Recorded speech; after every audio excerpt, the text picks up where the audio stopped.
I'm about to ruin my parents' amicable divorce by asking to live with my dad, despite him being the one to have the affair and ruin their marriage, and I know my mom isn't going to take it well, but he's more of a parent than she ever was. Posted by u/takingsidesthrowaway. A few days ago, my parents, 41F and 45M, took me, 13F, and my younger sibling out to breakfast to have a family meeting.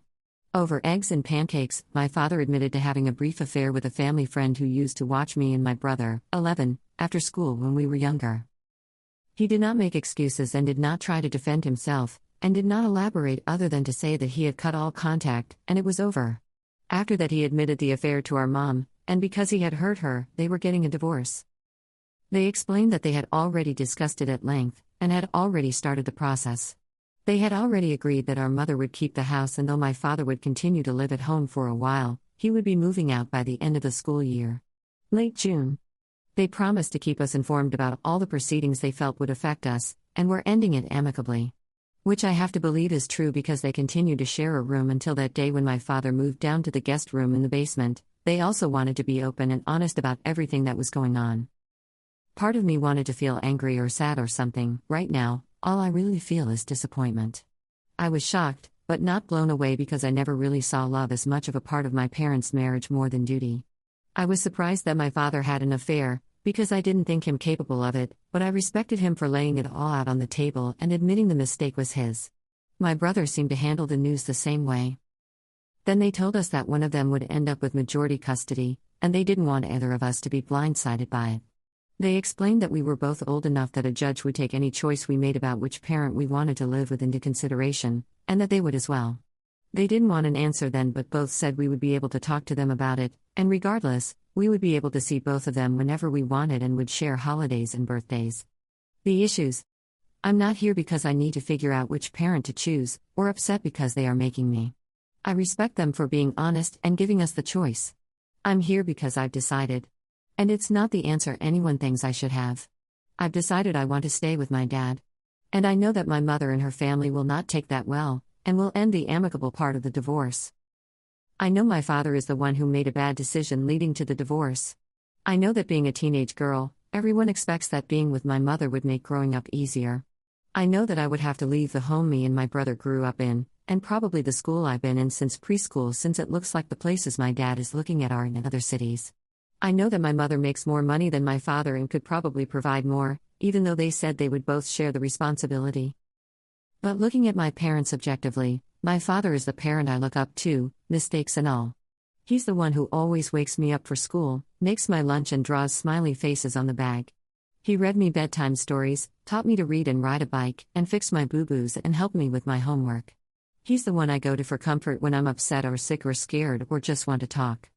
My mother never really took an interest in any of that. I love her and know she loves us, but I feel like she had me and my brother because that was what she was supposed to do. Her culture expects certain things from certain people, and husband/house/kids are part of those expectations. And what parenting she does do, it's to make sure my brother and I conform to these expectations. We're expected to take piano, I'm supposed to be a girly girl, my brother should be into sports, we're supposed to get good grades, get into a good college, become doctors/lawyers/CEOs, etc. Her definition of helping with homework is yelling at us until we get it. Her comforting tactic is to tell us how much harder she had it as a child.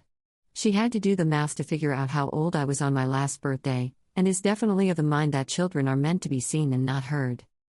Even though she says she's okay with us deciding who we want to live with, I know she has it in her mind that we'll automatically choose her because my dad was the one that messed up. I also know that her 4 sisters, who she's very close with, will back her up when I make the wrong choice. I've been through this with her before, and she only gives me a choice when she assumes I'll choose what she wants me to. And when I don't, I'm yelled at, guilt-tripped, threatened, had my aunt sicked on me, told me I was dishonoring her and the family. And that was over small stuff like what language to take in school, what summer camp to go to, what I really wanted for my 12th birthday. I had a choice between going to Disney World for the first time with my dad's brother's family or her home country with her sister's family again, or quitting piano to pick up another instrument and join the school band. We compromised on violin, my third choice instrument, and she likes to remind me of how happy I am that I didn't choose the drums. She doesn't get that. Yes, I like the violin, but I would still want to learn drums. How do I tell her I'm making the wrong choice to live with my dad and fend off the onslaught I know is coming from that entire side of the family? Because I know it's not going to blow over and it's not going to go away. I'm going to hear about it at every future holiday, every time I see that side of the family, for the rest of my life. I corrected her English in front of a stranger when I was 4 and I'm still hearing about it. They just don't let even the most minor infractions go. Ever. I already know I'll be called a bad child, a bad daughter, that I'm making the wrong choice, that I'm hurting my mother, that I'm a disappointment, that I'm dishonoring my mother, that I'm a horrible person. Not to mention the small ribbing and backhanded comments, petty slights in every conversation and family gathering from then on. And to complicate things, my brother hasn't told them his decision and I'm pretty sure it's because he's waiting to see what I do. He does this a lot. He told me he wants to live with Dad, but is worried about her family too. And he knows if I say I want to live with Mom, he'll say it too because he won't want to be the disappointing one. If I say I want to go with my dad, then I'll be the disappointing one who was the bad influence, so he'll get let off a little easier. I'm not mad at him about that. It's not his fault, but it will be just more ammunition against me as the oldest. And I don't want to tell him what he should and shouldn't do because it's his life. When I finally do tell my parents and brother what I think, and he does too, he might actually be guilted into changing his mind, and that would make him miserable. I want to help him stick to his decision, but I know it will only make things worse for me. So yeah, long post, but there's a lot in my head, a lot going on. Commenter. Is your mom from an Asian culture by any chance? I only ask because my parents are, and I grew up in a very Asian American town. My HS was 65% Asian American, and a lot of what you say about your mother reminds me of the Asian culture. If so, then maybe I can help from a perspective of someone who grew up with parents like your mom. I know the feeling of that pressure to succeed, to meet an expectation of what kind of extracurricular activities you do. For me, it was ballet, piano, violin, swim, art, and tutoring. To respect your parents and never talk back, etc. I know it's not fun, and in fact sometimes it can be borderline emotional abuse. That's exactly why you have to do what you know is best for you and live with your father. I know it's going to bring a storm down on you and your brother, but it's for your own best interests. If your mother and her family are overbearing about it, go low contact, aka, don't respond to them when they try to engage you/berate you, just tune them out, walk away, hang up the phone, etc. Yes, they will be pissed. They will scream, guilt trip you, everything. But you need to remember that this is a function of their fear of losing control. You have to set your boundaries and stick to them. This is some pretty heavy stuff for a 13-year-old, and I'm really sorry that you're put in this position. Don't be afraid to tell your dad if you feel like you need to talk to a therapist to help you sort out your feelings of stress/guilt from your mom's reaction. Best of luck. Up. Yeah. Mom's Asian. I don't dislike her and I don't think what she does comes from a bad place. And yes. Piano, swim, tutoring, more tutoring. She was disappointed I was too uncoordinated for ballet when several teachers said maybe I should try again when I'm older. My gran on my dad's side, immigrated from Ireland, had me in Sean Knows folk dance, which I did okay with, but it was too clunky for my mom so she stopped taking me after a few months. I think there is something to be said about boundaries. But I just don't know how I'm supposed to enforce them, even if I set them. Update. 8 months later. So it's been a while since my original post, but I got a lot of good advice and wanted to give an update. A lot has happened. I ended up doing what a lot of you recommended and wrote a letter, using my post as a template. I didn't tell my mom or brother, but I did end up telling my dad. I didn't tell him what was in the letter, but told him I wanted to stay with him, and that I'd written it. My dad moved out once school was over and stayed in an extended stay motel. He would come pick me and my brother up on Saturday to spend time with him, or take us out to dinner on weekdays. Sometimes we'd just go watch TV with him there, but my mom wouldn't let us stay with him overnight. In May he ended up getting a job in another state, about 2 hours driving time. He went there a few times to look for a place to live, and my mom let me go with him once when school let out. I told him about the letter then. Not everything that was in it, but that I wrote it down and I wanted to stay with him. My mom bugged me and pestered me, and my brother, of how we were going to say we wanted to stay with her. She was always angry on the days we spent with Dad, and made it pretty clear she thought we were being disrespectful by wanting to spend time with him because he was the one who cheated. When I came back from the trip with my dad, she was so mad she didn't talk to me all day except to shout at me for my room being messy. Anyways, the hearing was not what I expected. I expected a courtroom, and a rope judge on a high bench and a witness box, probably getting that from watching things on TV.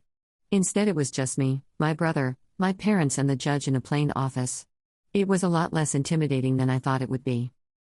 The judge was a really nice guy and was really patient with us and explained how everything would work, and that because my parents requested that our opinions be taken into consideration, he was going to listen. He did say that just because we asked for something, it didn't mean we'd get it, and that he would make his decision based on what he thought was best for us. He asked my parents to talk first, and my mom told him that both me and my brother had decided to stay with her, but we'd talk about how holidays would be split since my dad was moving away. The judge asked me and my brother if that was what we wanted, and that's when I gave him my letter. He actually read the whole thing, even though it was a page long. He then gave it to my mom for her to read. She got really mad, but didn't say anything. He then asked my brother if he had any thoughts, but my brother saw how mad my mom was and didn't end up saying anything. He asked my parents if maybe me and my brother would feel more comfortable speaking to him one-on-one. My mom didn't like it, but my dad asked us if it was okay. Since I said yes, my brother did too. When I spoke to him, he told me it looked like I put a lot of thought into my answer and asked me a few questions about the letter. I don't know what he spoke with my brother about because he never said anything. The judge also talked to my parents without us in the room, and I don't know what was said then either. My parents just came out and said the judge would make a decision soon. My mom yelled at me as soon as we got into the car and called me a traitor.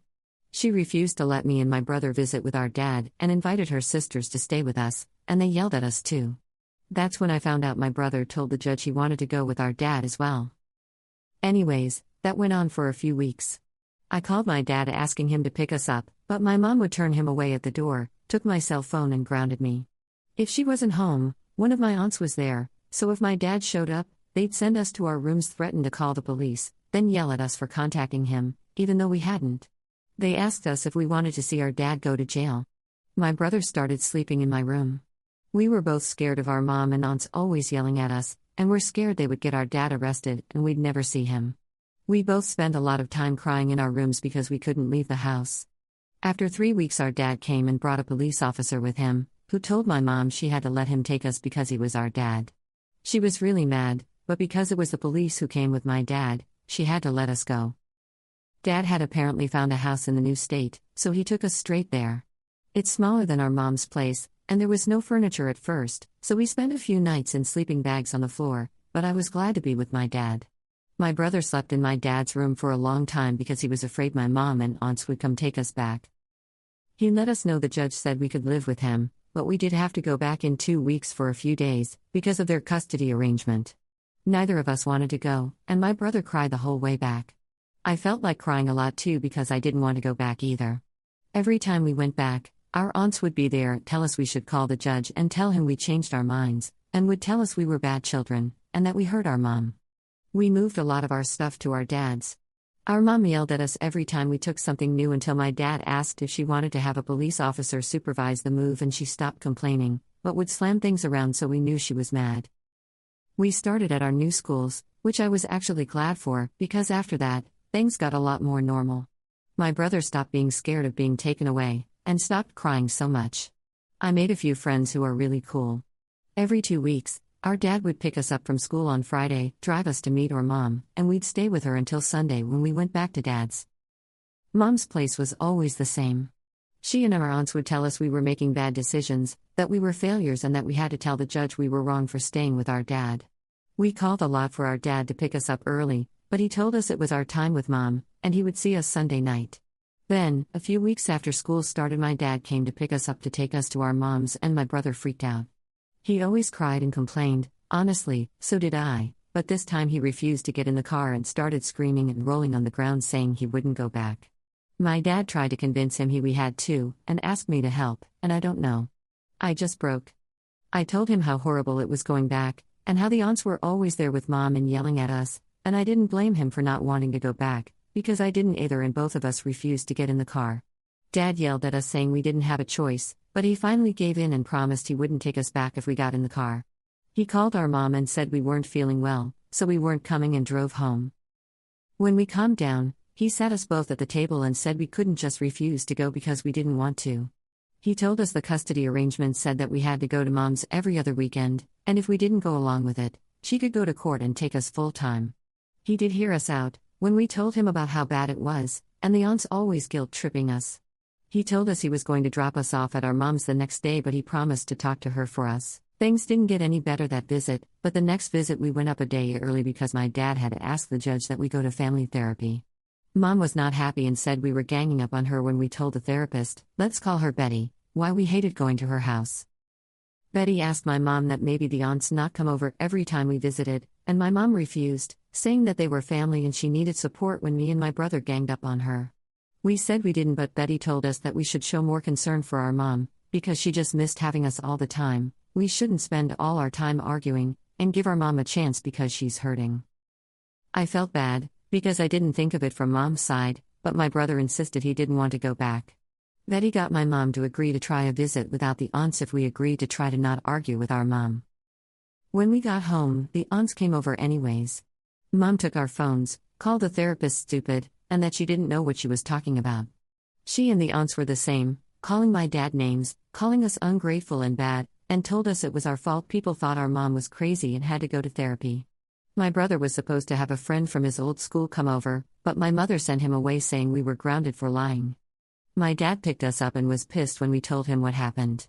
It was the first time we ever saw him yell at our mom. He made us go in the car, but we could hear them anyways. Mom called him a stupid cheater, and no one could trust him, and my dad was just yelling that he was trying to help me and my brother. We had therapy the next week, but Mom didn't come this time, so we drove the 2 hours home. The week after that, she did come, but only to pick us up and refused to talk to the therapist. When we got back to her house, the aunts were already there and my brother started crying and didn't want to get out of the car. I was mad too, but I was more mad at how my mom was yelling at my brother, calling him stupid and lazy, and he would end up a cheater just like our dad. I lost my temper and told her to shut up. It wasn't the first time she slapped me because I'd done something stupid, but it was the first time in a long time and I was too stunned to do anything about it.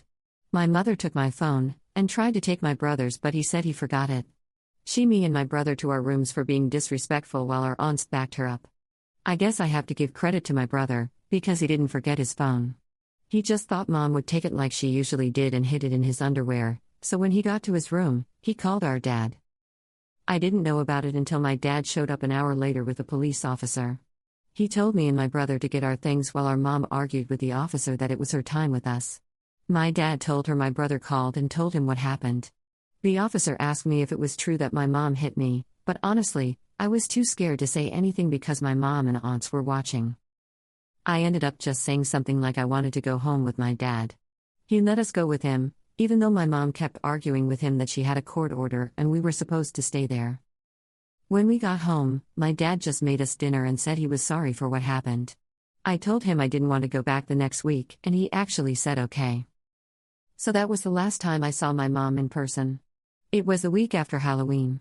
My dad asks us if we want to go visit her every week, but we always say no. He makes us Skype her, and she's been pretty civil since. As soon as she starts talking down to it, my dad steps in. It's kind of nice not having to make the 2-hour trip because I can do things with my friends on the weekend. My brother seems happier. Thanksgiving was a little weird without her. We went to our grandma's, Dad's mom, like we usually do, and Skyped Mom from there. Dad asked us if we wanted to invite Mom over for Christmas. My brother said no, but I'm not sure. My dad said that after the holidays we're going to start visiting again, but we only have to stay the day, and he promised we'd have someone else there, and that the aunts wouldn't be allowed. So basically that's where I'm at. Things are complicated, and I don't really have much of a relationship with my mom. I'm still not sure how to feel about it, but things feel like they're getting better. Edit O, and my dad let me start learning the drums. Commenter: slapping your kid and taking their phones away so they can't call for help is definitely physical abuse rather than just verbal. Up, please write down what happened if you can. Even if you don't want to do anything about it now, it might be useful if your mom tries to minimize what happened and make you stay with her again. Keep a diary anytime she does something like this, verbal or physical. The verbal stuff she's doing when she tries to persuade you that your dad is bad is called parental alienation, and most judges don't like it. If your dad isn't adhering to the court order, he might get into trouble for it. He should probably talk to a lawyer. I am not a lawyer, and your diary might be helpful. I wouldn't put it past your mom to be quiet about things right now, but be keeping her own journal to use against your dad later. Please ask him to talk to a lawyer and find out what his options are. Actually, if he says there will be someone else there, He might already be talking to a lawyer and have arranged supervised visits only. That would be awesome. Ask him. I am wishing for the best for you. Don't let any of this stop you from having a really wonderful Christmas day. Up. The visits after the holidays are supervised. My dad, brother, and I are still going to family therapy without Mom, and Betty had my dad explain what was going on since our dad was trying to handle everything without getting us involved. He's not breaking any court order because after the police officer came to help get me and my brother out the last time, my dad apparently got another emergency order that gave him the choice of not bringing us over until they could arrange someone to supervise our visits with Mom. Apparently I didn't need to tell the officer she hit me because my brother told him it happened, and that side of my face was still bright red, at least my brother said it was, when they got there. And the officer apparently backed my dad up when he asked the judge not to force us to go back every 2 weeks. For right now, we only have to see her on Skype, and our visits with her will only be for a day, and we won't stay overnight for a while. Also, the aunts won't be allowed to be there for at least 2 visits, so that's something.